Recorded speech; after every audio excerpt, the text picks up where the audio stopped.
Hi friends, Assalamu alaikum. Welcome to my channel Think for Media. നമ്മൾ ഇന്നിവിടെ ഉണ്ടാക്കാൻ പോകുന്നത് ഒരു പായസമാണ് കേട്ടോ. അപ്പോൾ എല്ലാവർക്കും അഡ്വാൻസ് ഹാപ്പി ഓണം വിഷസ്. അപ്പോൾ നമ്മൾ ഇന്നിവിടെ പായസം ഉണ്ടാക്കാം. നമ്മൾ പായസം ഉണ്ടാക്കുന്നത് എന്ത് വെച്ചിട്ടാണെന്നല്ലേ, നമ്മുടെ വീട്ടിൽ എപ്പോഴും ഉള്ളതാണല്ലേ ചോറ്. ആ ചോറ് വെച്ചിട്ടാണ് നമ്മൾ പായസം ഉണ്ടാക്കാൻ പോകുന്നത്. ഇതിപ്പോൾ ഗസ്റ്റൊക്കെ വന്നാലും നമുക്ക് പെട്ടെന്ന് ഉണ്ടാക്കി കൊടുക്കാൻ പറ്റുന്ന ഐറ്റമാണ് കേട്ടോ. ചായ വെക്കാനുള്ള പാൽ എന്തായാലും ഉണ്ടാവും. അപ്പോൾ ആ പാലെടുത്തിട്ട് തന്നെ നമുക്ക് വേഗം ഒരു ഇത്തിരി പായസം വെക്കാം. ഒരു 5 മിനിറ്റ് മതി കേട്ടോ. ചായയൊക്കെ വെക്കുന്ന സമയം ഇതിനാവുള്ളൂ. അപ്പോൾ നമുക്ക് ഈ പായസം എങ്ങനെ ഉണ്ടാക്കുന്നതെന്ന് നമുക്ക് നോക്കാം. അതിനായിട്ട് ആദ്യം നമുക്ക് ഇത് ഇനി പാലിൽ കിടന്ന് വെന്ത ചോറാണല്ലേ ഇത്. അപ്പം ഇനി അതൊന്നുകൂടെ പാലിലിട്ട് നല്ലതായിട്ട് ഉടയണ വരെ വേവിച്ചെടുക്കേണ്ട കാര്യമില്ല. അപ്പം നമുക്കിതൊന്ന് മിക്സിയുടെ ചെറിയ ജാറിലൊന്ന് ജസ്റ്റ് ഒന്ന് കറക്കിയെടുക്കാം.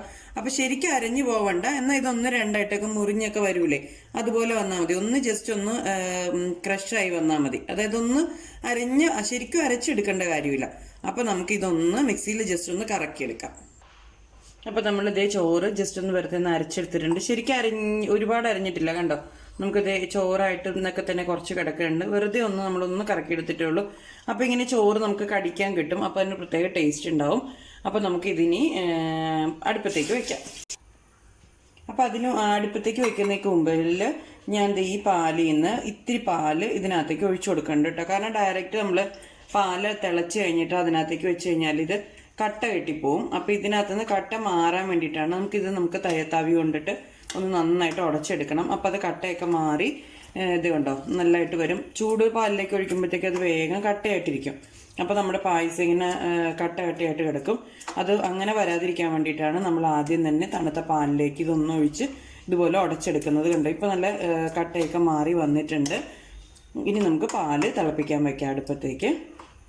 അപ്പോൾ നമ്മൾ പാൻ അടുപ്പത്ത് വെച്ചു, നമ്മളുടെ പാൽ ഒഴിച്ചു കൊടുത്തു. ഇതൊന്ന് തിളക്കട്ടെ കേട്ടോ നന്നായിട്ട്. അപ്പം നമ്മൾ ഏലക്ക പൊടിച്ചത് ഈ പാല് തിളയ്ക്കുന്ന സമയത്തേക്ക് അതിനകത്തേക്ക് ഇട്ട് കൊടുത്തു. ഞാൻ അതിൻ്റെ ഈ കവർ ഇട്ടിട്ടില്ല കേട്ടോ. തിളച്ച് വരുന്നുണ്ട് പാല്, നന്നായിട്ട് തിളയ്ക്കണം കേട്ടോ. പാല് തിളച്ച് വരുന്നേ ഉള്ളൂ. ഞാൻ ലോ ഫ്ലെയിമിലാണ് ഇട്ടിരുന്നത്, മറന്നുപോയി. അപ്പോൾ ഞാനിപ്പോൾ ഒരു ഇത്തിരി ഫ്ലെയിം കൂട്ടിയിട്ടിട്ടുണ്ട്. അപ്പോൾ വേഗം തിളക്കട്ടെ കേട്ടോ. നമ്മുടെ പാല് നല്ല തിളച്ച് വന്നിട്ടുണ്ട്. അപ്പോൾ ഞാൻ ഇത് അതിനകത്തേക്ക് ആഡ് ചെയ്ത് കൊടുക്കുകയാണ്. എന്നിട്ട് ഇളക്കി കൊടുക്കണം കേട്ടോ, കട്ടയാവരുത്. അപ്പോൾ നമ്മൾ ഇത് ഇടുന്നതിനൊപ്പം തന്നെ നന്നായിട്ട് ഇളക്കി കൊടുക്കണം. അപ്പം ഞാനിത് മുഴുവൻ ആഡ് ചെയ്ത് കൊടുത്തു. ഇനി നമുക്ക് നന്നായിട്ട് ഇതൊന്ന് മിക്സ് ചെയ്തെടുക്കാം.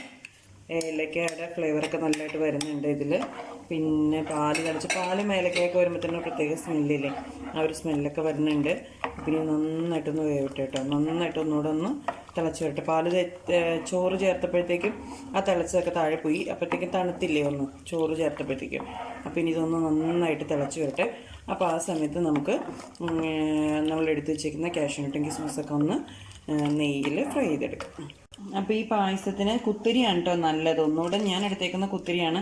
അപ്പോൾ ഒരു പിങ്ക് കളറൊക്കെ വരും. അത് വെന്ത് വരുമ്പോഴത്തേക്കും നല്ലൊരു പിങ്ക് കളർ വരും പായസത്തിന്.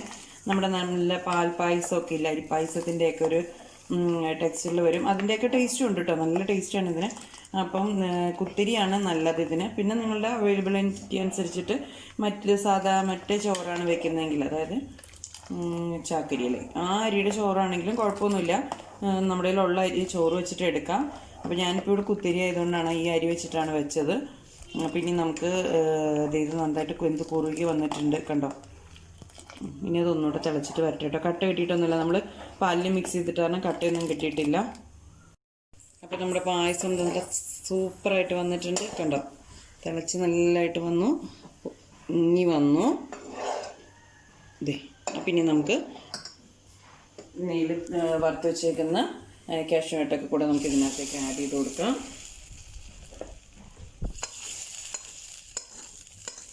നമ്മുടെ പായസം റെഡി. ഇത്രയേ ഉള്ളൂ സംഭവം. അപ്പോൾ ഈസി അല്ലേ. അപ്പോൾ എല്ലാവരും ട്രൈ ചെയ്ത് നോക്കണം കേട്ടോ. അപ്പോൾ നമ്മുടെ പായസം റെഡി ആയിട്ടുണ്ട്. ട്രൈ ചെയ്ത് നോക്കണം. പിന്നെ എല്ലാവർക്കും ബോറടിച്ചിട്ടുണ്ടാവും അല്ലേ. സബ്സ്ക്രൈബ് ചെയ്യണം, ലൈക്ക് ചെയ്യണം, ഷെയർ ചെയ്യണം, ഫീഡ്ബാക്ക്സ് കമൻറ്റിൽ പറയണം. നിങ്ങൾക്ക് എല്ലാവർക്കും അതൊക്കെ കേട്ട് ബോറടിച്ചിരിക്കുന്നു ഉണ്ടാവും എന്ന് എനിക്കറിയാം. അപ്പോൾ ഇന്നലെ എല്ലാവരും ട്രൈ ചെയ്ത് നോക്കണം കേട്ടോ. അപ്പോൾ നമുക്കിതൊന്ന് ടേസ്റ്റ് ചെയ്യുന്ന ആൾക്കാരെ നോക്കാം.